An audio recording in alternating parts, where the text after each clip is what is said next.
This time, Callias Lupin appeared in number 12, Grimmauld Place's living room in a manner far from his sedate, contemplative manner that morning. He could feel his heart racing, blood pumping and, that no one could be found there, frantic pacing. It had gone so wrong. How it had gone so wrong Callias had not yet fathomed. Had James been looking at him now, with half a bush in his beard, skewed robe and half a left sleeve, he may well have laughed. Though, under these circumstances, he may well be concerned with other matters. "Where is everyone?" Callias spoke loudly to the empty room, and though you might expect there to be no answer, in fact one came from the direction of the black ancestral portraits. "They've gone to St. Mungo's," a booming voice echoed. Callias swung his head towards Joseph Black's voice, pausing to take on this further piece of information to the pile that had already accumulated in the space of a couple of hours. St. Mungo's. So Callias might have missed them. That was where he had just disapparated from to here, having just brought them there. Callias began to pace again, shaking his head again. He could have been more cautious. Made sure they had been more cautious. Made sure they had demonstrated that they would be more cautious. How could he not have predicted this outcome? A crack next to Callias made him start, as did the next one. Lily and James Potter appeared either side of him with not unpredictable expressions of anxiety and worry. "There you are!" exclaimed James, clapping Callias on his shoulder before pulling him in for a clap on the shoulder. Next to Callias Lily's eyes filled with tears, which she had been holding in since she had seen them, and she sobbed behind her raised hand, and James stepped past Callias, taking her in his arms.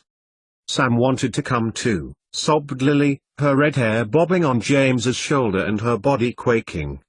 He. How could he have seen them? Not Sam. No.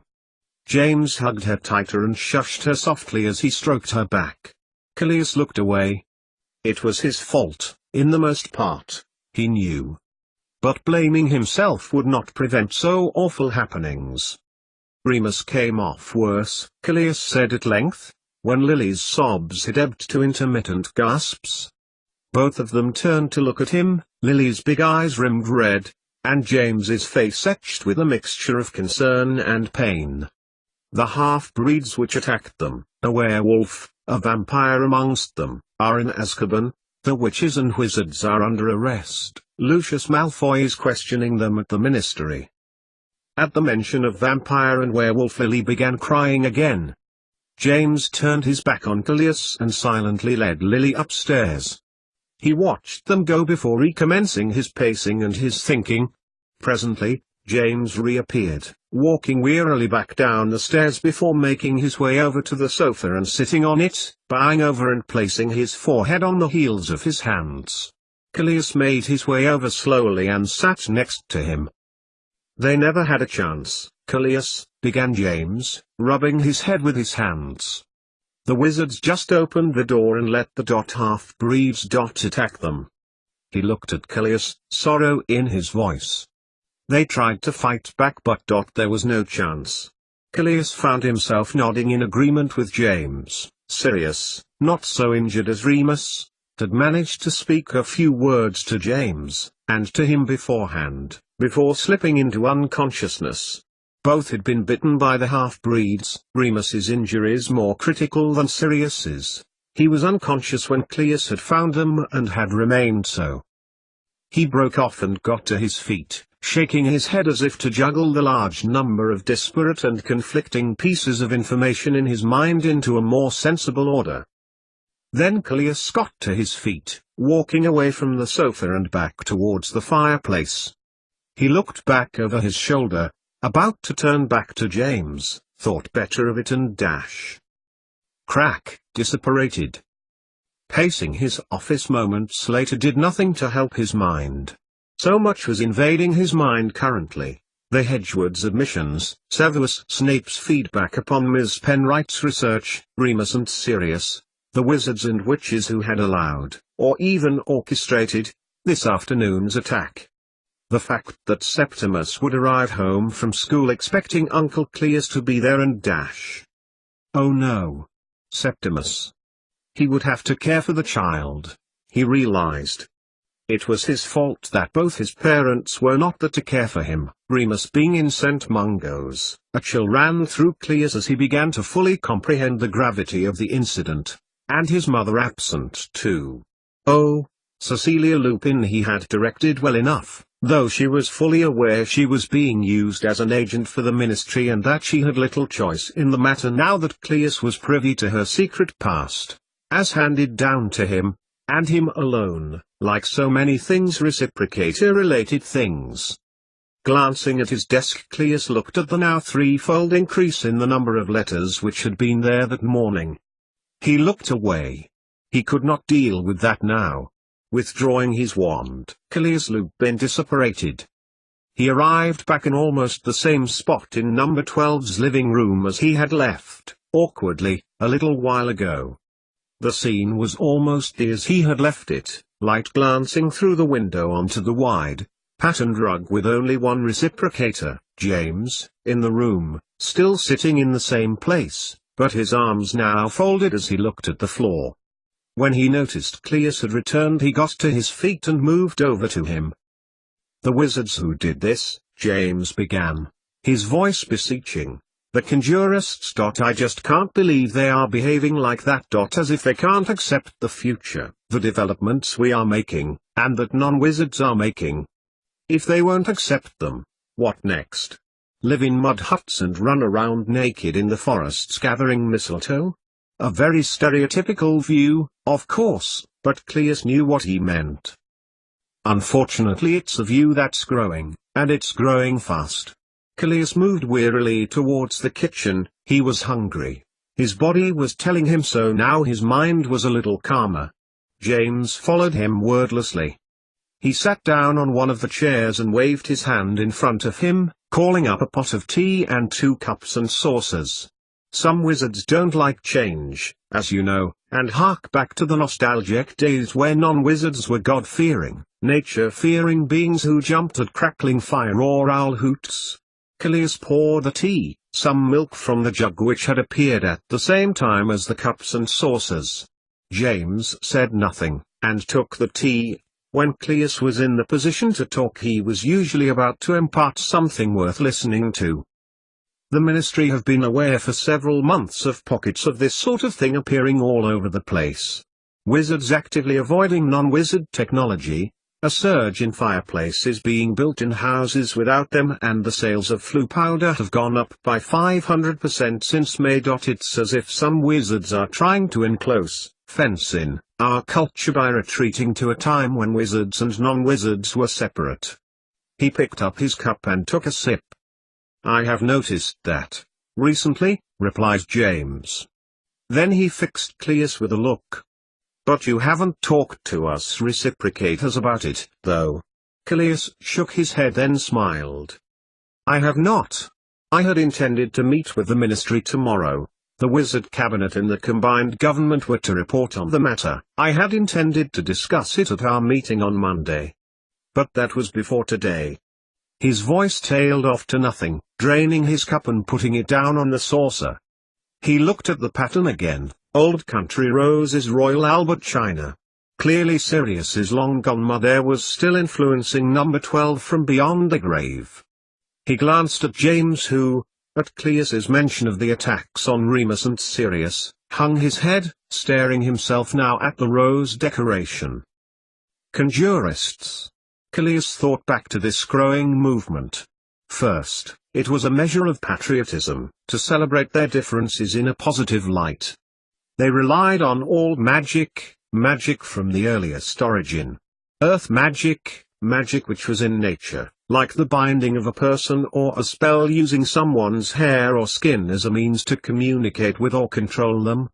Of course, it had been explained many decades ago that interacting with the DNA of a person by certain spells produced the desired effect, and while the science behind magic was all too well known, now it was being ignored and even positively resisted.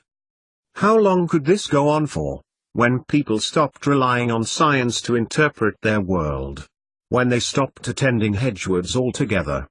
When they home-educated, relying on less than efficient, safe or reliable spells, ones which was passed from family to family, where outside influences were distrusted as a matter of course. Callias shook his head. How they were going to counteract this change in thinking, originating as it had from Central Europe, driven by Aberforth's brother, no less, and Gellert Grindelwald. His thoughts dwelt on Cecilia Lupin. She had spent a good part of her life in another world, at the beginning of bringing science and magic together. Would she have had better luck there, where non-wizards lived in ignorance of wizards? She had worked hard, there was no doubting that. Remus had knew, Callias corrected himself. His brother wasn't dead, and had preserved her work when she herself had grown tired of it, redundant as it all was here, in this world. Where do you think these wizards, these conjurists, might take their rebellion? James's question rang out in the kitchen. They wish for the combined government to be split, and for us to have our own ministry, working for wizard interests. For differentiation, for exclusion of non-wizards. The list could go on and on. The wizards Remus and Sirius encountered this afternoon appeared to want to prove that half-breeds, as magical creatures, were more justified in gaining their attention than non-wizards. They had disregarded all ministry safeguards. To be honest, had Remus and Sirius not been there, it might have been them who were lying in St. Mungo's. Should have been. The utter fools, replied James darkly.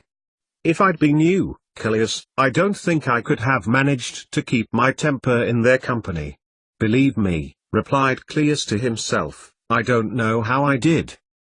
They want their own government, he reiterated instead. Let them.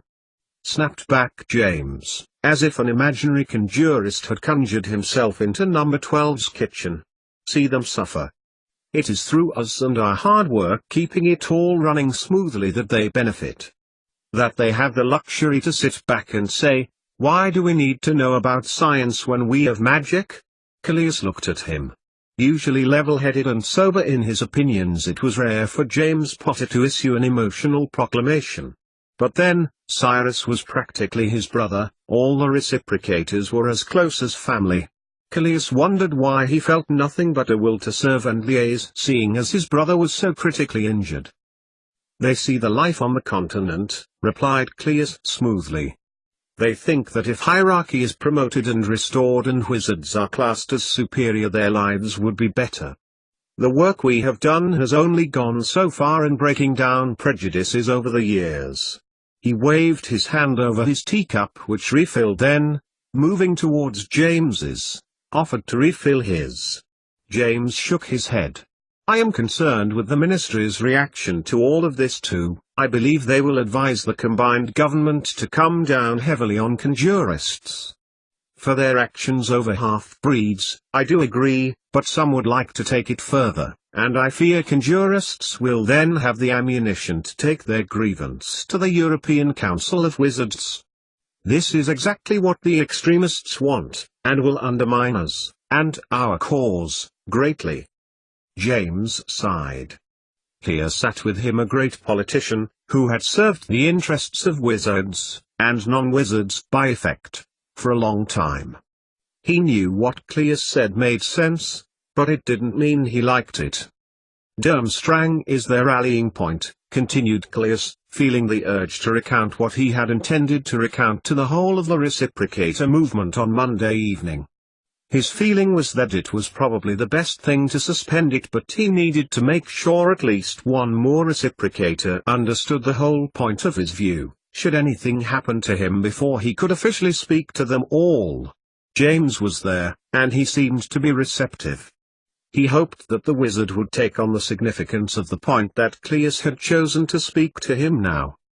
Our recession has not helped things. Such things don't. It was the fragile nature of banks, again, that caused the 1956 Goblin Uprising. In times of economic decline, people go back to their roots. Not one witch or wizard would have been caught dead going to a coven meeting in the 90s, and yet now the application for official coven meetings, especially in north of England, becoming more popular. but we can only account for those which have officially applied for a permit. We estimate that there are at least the same amount of covens operating illegally." He paused, allowing for the information to sink in. A coven had brought together the witches and wizards near Pendle Hill, where Emus and Sirius had gone, and been attacked. Covens generally fostered and promoted natural magic, old magic, and the ministry was often fearful because it was, or could develop into, unregulated magic. He watched James nod, his still dark head, despite his age, bobbing slowly. This is not only happening here, but all over the continent. Only a month ago wizards from the coven in the Black Forest had been arrested over the alleged capture of a non-wizard, whose fate none of their accomplices would speak about. The man had been obliviated to prevent him from talking either. James nodded again, this time quicker. Everyone knew of the black baiting as the group's activities had become dubiously dubbed by newspapers across the world. The obliviate spell, which had been traced to one member of the coven, had been used to identify the rest of them, and he and Sirius had joked that wizards either had to be very bold or very stupid not to realize any magic they did was traceable. Now, it didn't quite seem so funny anymore. And then there's Durmstrang. They have gone the other way to Hedgewoods. No weak wizards or witches there. They have not only selected specifically for the best magical talent in Europe but lead the way in technological research, new magic. Which is why he had sent Mrs. Lupin there. Many wizards in this country only have to look to the Harz Mountains to question why our magical education system had turned in the other direction. They fail to see that Durmstrang is privately funded by conservative, wizard-based industries who are interested in farming the best talent they can. Gellert Grindelwald, who had intimate dealings with Albus Dumbledore, the famous non-wizard persecutor of old and who had gone into hiding many decades ago, had put in a considerable sum, Callias had pointed out at the European Reciprocator Conference where this very issue had been discussed 2 months ago and where his valid concerns had been hastily brushed to one side. Due to their being inconvenient, Callias had told himself bitterly at the time. Crystal Leobrand's family don't believe in the elitism, James qualified, speaking of his younger son, Sam's girlfriend. That's why they reluctantly sent her to England. They agree with our education system. Oh yes, many do. But equally, many have strong feelings to the contrary. Callias disapparated the teeth things. They reappeared in the scullery, much to Cretch's annoyance. They feel our culture is being eroded and that the only way to hang on to it is to practice the old magic. They cite non-wizard persecution of them, burning at the stake and so on, though inconsequential as we all know, as reasons to stir up conflict. That and a diminished understanding of science has led to ignorance and prejudice. Non-wizards won't sit back and take that either. James, Callias turned suddenly, gripping James's arm and looking at him urgently. I am concerned at the very real possibility of the reciprocator movement breaking down. We have been sidelined over the years and our funding reduced. Additionally, what can jurists say? To the wizard on the broom, makes sense as long as you don't think about it too hard. When I was at the trial of the Black Forest Coven, at least 2 of the jury were known conjurists. There are several on the European Wizarding Council too, one of whom had pushed the bill into Europe for allowing freedom to half-breeds. He let go of James and shook his head. James looked at the head of their movement, the Reciprocators, a group of enlightened wizards that had fought for communication between wizards and non-wizards for more than 2 centuries, and pitied him. We will do what we can, replied James firmly, we will fight them. We will do what we have always done. His voice was honest and true. Callias looked at him and nodded in confirmation. But he felt anything other than this optimistic view that James had spoken of. He just hoped that his agent, who he had used most cruelly over the last few years, would change the course of events in their favor. In the favor of peace. 88,888,888. This was the new magic, and it was wondrous to behold. deep in the basement, or rather the basement, of the Ministry of Magic. Tabitha Penright, a witch of limited magical talent bar the interpretation of mysteries, sat amongst her artifacts. She could not have told you the time of day, nor even the day itself if you were to ask her now, so fixed her mind was on the object she had in her hand, and the few within range round her. Everyone knew Tabitha Penright, a quiet, mousy witch who had been much ignored and left alone during her first year at Hedgewoods, and who may have been a target for bullying due to her inability to perform many of the basic spells required of first years. It wasn't until another witch, whose family hailed originally from Tibet and who had brought in a strange artifact which had been passed down in her family, and which Tabitha had interpreted much to the utter astonishment of both her classmates and teacher, that her skill for understanding artifacts had been identified, and her advanced prowess, attributed to post-Newt level, had wowed her would-be tormentors. If you had asked Tabitha how she did it, again, she would not be able to tell you. The black, rubber-like sack which Indira Lakshmi had brought to the defense against the dark arts lesson, had let out a howl when touched by different people. Indira had explained that different people caused it to make different sounds, but nobody knew why, and her family just took it to be a humorous object they had around the house. Tabitha has sneaked out of the Hufflepuff dormitory that evening and made it down to the defense classroom where it still sat. Having been used for target practice by the students, Indira had laughed and agreed to defense spells being used on it because, as she put it, there've been many spells thrown at it, and not one has changed it, or caused any damage whatsoever. Tabitha had been found by the defense against the dark arts teacher, Professor Clutterbuck, who, on first scolding her for being abroad all night, had then been astonished that she had discovered that Indira's rubber sack was in fact an interpretation device which, using the correct intonation, allowed for direct translation of many languages, even runic and imaginary languages. Professor Clutterbuck had asked Tabitha how she had done it. Then, as now, she explained that she had a feeling, an instinct as to what spell she might use, or what incantation to try.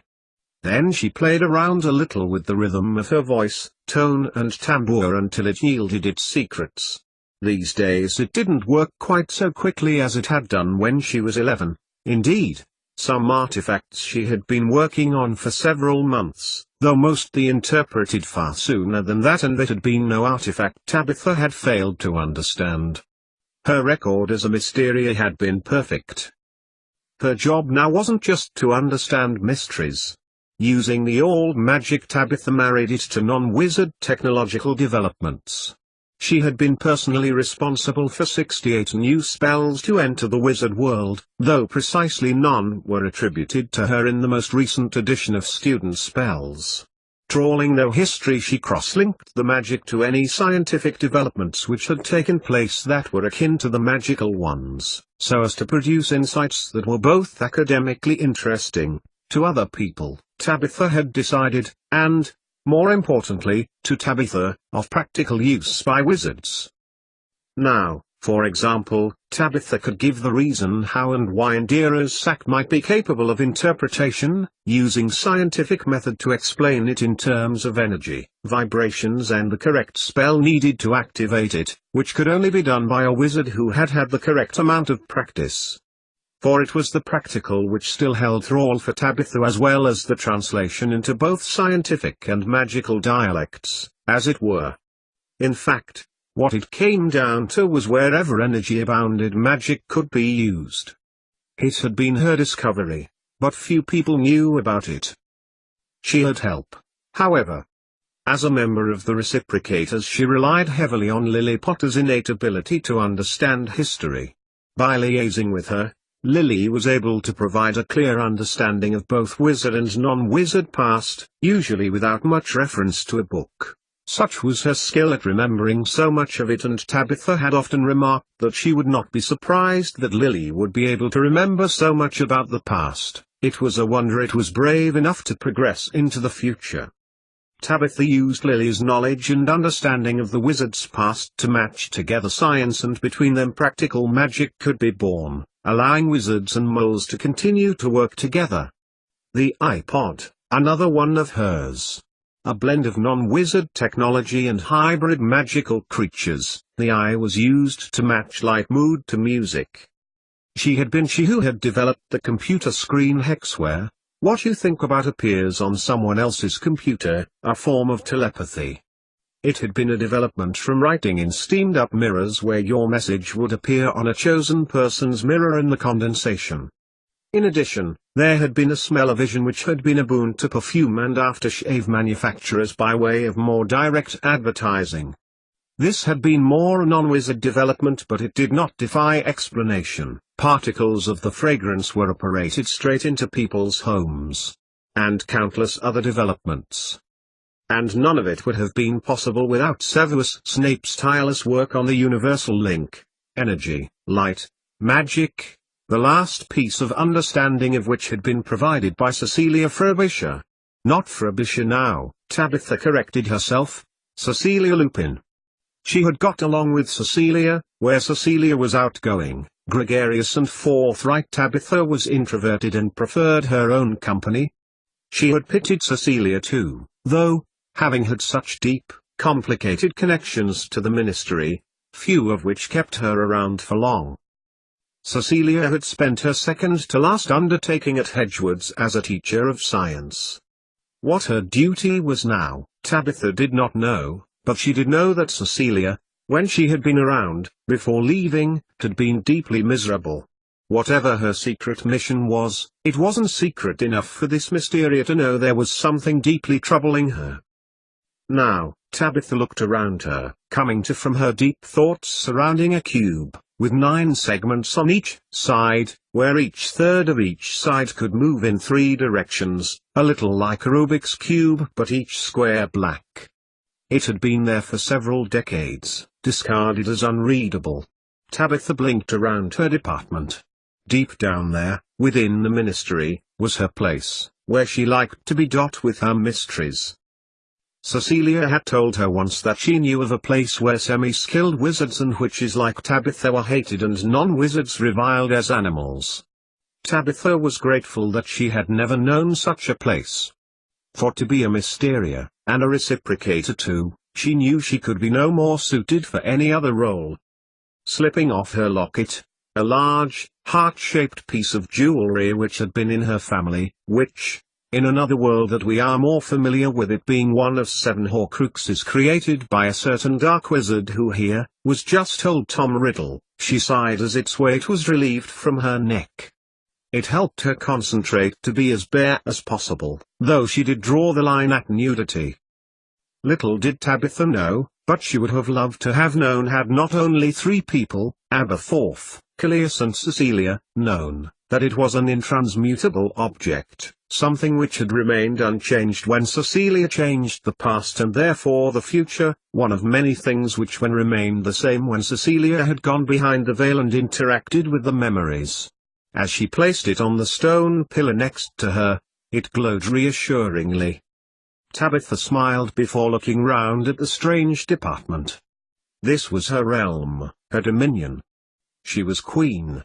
No other Mysteria, wizards who worked in the Department of Mysteries, not Vincento with his elvish qualities, or Gregor, their ancient overseer, could match her for skill. Then she looked back at the black, articulate cube, clearing her mind so she could focus. Behind her, unnoticed, the locket disappeared. 88,888,888. By means of the Saturday Morning Post, 2 days after the arrival of the first strange parcel of writings another arrived for him. He was lucky that Hermione was at work that morning for, idly over a cup of coffee, Harry read the information contained therein.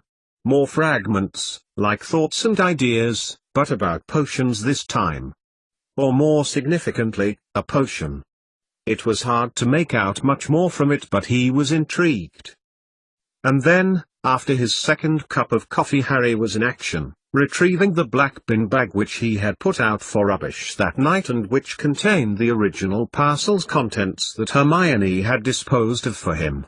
How glad he was that Hermione was at work, for she would not only have scoffed at him for wanting it back but laughed as he fished around in the refuse for it. Where had both of these come from? That was a question that Harry had asked himself several times that morning.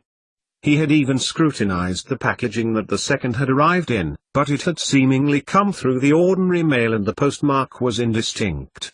The first had reminded him of Cecilia Lupin's book, the second of some sort of experimental potion that was being constructed, something which Severus Snape was known to develop on behalf of the Reciprocators, strictly in his own time. Now he was headmaster of Hedgewoods. The author of this second written work was also thinking about why it had all been written, but not for the same reason as Harry Potter. On being an employee at Hedgewoods, the author had outlined what they had considered to be significant, but now irrelevant information. There, as now, the author had been a prisoner. At least at Hedgewoods the author had been a little more fooled. Now. Well, the only hope now for everyone was if Harry would act upon what he had been sent.